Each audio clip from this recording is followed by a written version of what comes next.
ይስጥልኝ ዛሬ ተመልሼ መጥቻለሁኝ። ዛሬ ላሳያችሁ የመጣሁት እዚህ ጋር እንደምትመለከቱት የቅቤ አነጣጠር ነው። ብዙዎቻችን ቅቤ በብዙ አይነት መንገድ እናነጥረዋለን። ዛሬ ላሳያችሁ የመጣሁት ግን የዚህ አይነት ቅቤ ይኸውላችሁ እዚህ ጋር እንደምትመለከቱት ፒውር ባተር ጊ ኦር ፎር ኩኪንግ ነው የሚለው። ይሄኛው ብዙ ጊዜ ኤዥያን ሱቅ ነው የሚገኘው እና ይሄ ተዘጋጅቶ አንጥረውት የተዘጋጀ ነው። በጣም ለጋ ነው። በጣም ቆንጆ ቅቤ ነው። ይሄኛውን ሰርታችሁ ገዝታችሁ ሞክሩት፣ ትወዱታላችሁ። ለዚህኛው ምን ያስፈልገኛል? እዚህ ጋር እንደምትመለከቱት ዝንጅብል አለኝ። አጥቤ ዝም ብዬ ወፍራም አድርጌ ያዘጋጀሁት አለ። እዚህ ጋር እንደምትመለከቱት ደግሞ ኮሰረት አለኝ። ይሄኛው አልፈጫሁትም። ጥቁር አዝሙድና ነጭ አዝሙድ ዝም ብዬ ለሽታው እሽት አድርጌ ጨምራለሁ ማለት ነው። እዚህ ጋር እንደምትመለከቱት ደግሞ ኮረሪማ አለኝ። ወደ አሰራሩ እንሄዳለን። ይሄኛውን ከፍተዋለሁኝ። ሰላም ጤና ይስጥልኝ። ያቤት አሸገ ነው የሚሸጠው። ይሄኛው እንግዲህ ያው እንደዚህ አይነት ዕቃ ያስፈልገናል። መክፈቻ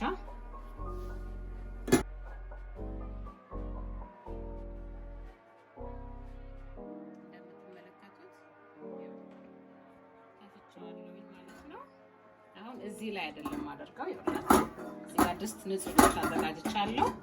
ይሄኛው አሁን ሙቀት ስለሆነ ቀልጧል። ካልሆነ ግን በብርድ ሰዓት ርግት ያለ ስለሆነ ሙቅ ውሃ ላይ አርጋችሁ አቅልጣችሁ ድስት ላይ ትገለብጡታላችሁ።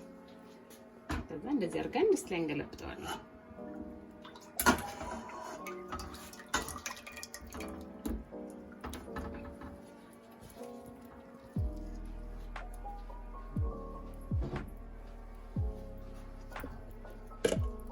በጣም ቆንጆ ነው።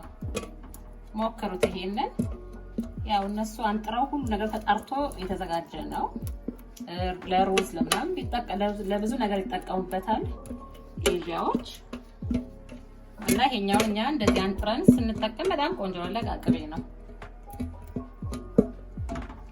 ከፈለግንም ሳናነጥር መጠቀም እንችላለን። ግን ያው የኮረሪማ የሁሉ የወንድ ሀገር ቤት ጣዕሙ እንዲመጣልን ከፈለገን እንደዚህ አድርገን እናዘጋጀዋለን ማለት ነው። አሁን እንደዚህ ከገለበጥን በኋላ ድስት ላይ ምንድነው ማደርገው? ያው እዚህ ጋር እንዳሳየኋችሁ ያው ኮሰረት አለኝ። ኮሰረቱን ጨምራለሁ።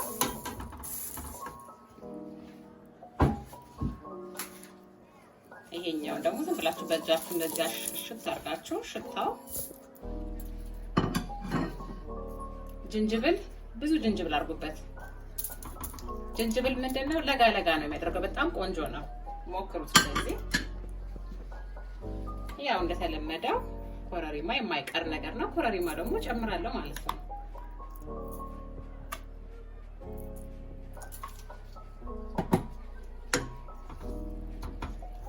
እንደዚህ አድርገን እናዋህደዋለን።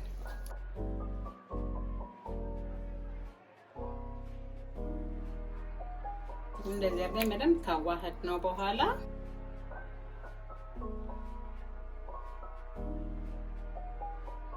ያው ቅቤ ምናምን ሁሉ ነገር ንጽህና ይፈልጋል እና በጣም መጠንቀቅ አለባችሁ። እንደዚህ አድርገን ይሄንን ለ3 ቀን እንደዚህ አሽጌ ሙቀት ስለሆነ 3 ቀን ነው ማቆየው።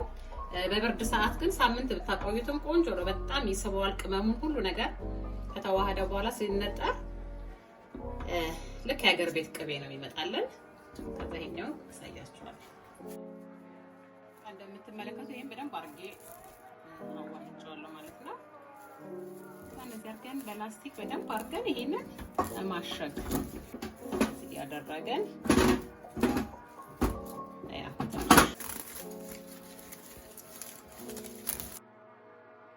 ንፋስ እንዳይገባበት እንደዚህ አርጋችሁ በደንብ አርጋችሁ ታሽጉታላችሁ። ተመልሼ መጥቻለሁ ተመልካቾቼ። እስኪ ቅቤያችንን እንየው። ያው እንደታሸገ ነው ይሄ ከ3 ቀን በኋላ ማለት ነው። ዛሬ እንደዚህ አርገን እስቲ እናወጣዋለን።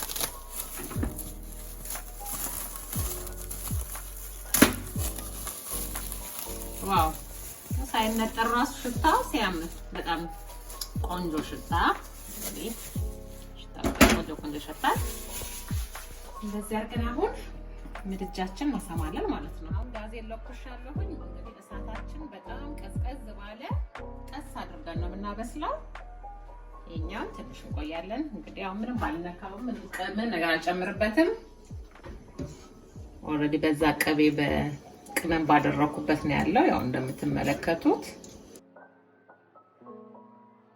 ይሄና እንዲያርጌ ተዋዋለሁኝ። አንከድነውም፣ እንደዚህ አድርገን ከፍተን ነው የምንተወው ማለት ነው። ተመልሼ እመጣለሁ። ተመልካቾቼ ቅቤያችን ይሄን መስሎልናል።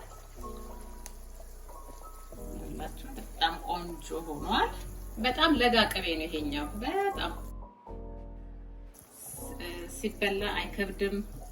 ለፈለጋችሁት መጠቀም ትችላላችሁ። ለፈለጋችሁት አይነት ሩዝ ራሱ በዚህ መስራት ይቻላል። ለጋ ስለሆነ ያው እነዚህ ህንዶች ምናምን ለሩዝ ነው የሚጠቀሙበት። ሩዝ ምናምን ነው የሚሰሩት እነሱ ለከሪ ለተለያየ ነገር ይጠቀሙበታል። እና በጣም ለጋ ነው። ያው ብዙ መንተክተክም አይፈልግም። ምክንያቱም ይሄ እነሱ አንጥረውት በጣም ሁሉ ነገር የተዘጋጀ ለደስተኛ የራሳችን የለመድነው አይነት ቴስት እንዲሆንልን ነው ኮረሪማውን ኮሰረቱን የጨመርኩት እንጂ ምንም ነገር የሚወጣው ነገር የለውም። እና ይሄን ይመስላል የዛሬ ቅቤው። እስኪ ሲቀዘቅዝ ደግሞ እናየዋለን። አሁን እሳታችንን እናጠፋለን።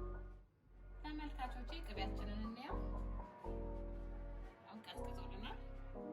አሁን ምንድነው የምናደርገው? ቀስ እያለን እያጠለልን ንጹህ ዕቃ ላይ ማስቀመጥ።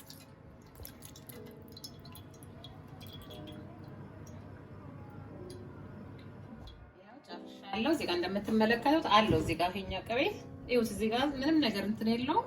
ይሄ ቆሻሻ ምንድነው የምንለው የቅቤ አር የምንለው ነገር አለ አይደል? ምንም ነገር የለውም። ይሄ ቅመሙ ብቻ ነው እዚህ ላይ ያለው። ይሄኛው ስለሞላብኝ ይሄን ደግሞ ሌላ ቃል ያደርገዋለሁ። አላችሁ በጣም ንጹህ ቅቤ ነው። በጣም ለጋ ቅቤ ነው እንደምትመለከቱት። ይሄ ሌላ ቃል ያስገባዋለሁ ማለት ነው። ይሄኛው ነው ያላችሁ እንደምትመለከቱት ቆንጆ በጣም ቆንጆ ቅቤ ሆኖልናል። ትንሽ ቀዝቀዝ ሲል ደግሞ እናየዋለን። አሁን ጨርሻለሁ። ተመልካቾቼ ቅቤን ይወላችሁ እዚህ ጋር እንደምትመለከቱት በጣም ቆንጆ ሆኗል። እዩት። በጣም እንግዲህ ቅቤ ያው እናውቀዋለን እንደዚህ ከሆነ በጣም ቆንጆ እንደሆነ። እንግዲህ ሞክሩት፣ በጣም ተወዱታላችሁ። እንግዲህ ቅቤያችን ይሄን ይመስላል። ከወደዳችሁት ይሄን ቪዲዮ ሼር፣ ላይክ፣ ሰብስክራይብ አድርጉ ለሌሎች እንዲደርሳቸው። አመሰግናለሁ። በሌላ ቪዲዮ እስከምንገናኝ ሰላም ሁኑልኝ።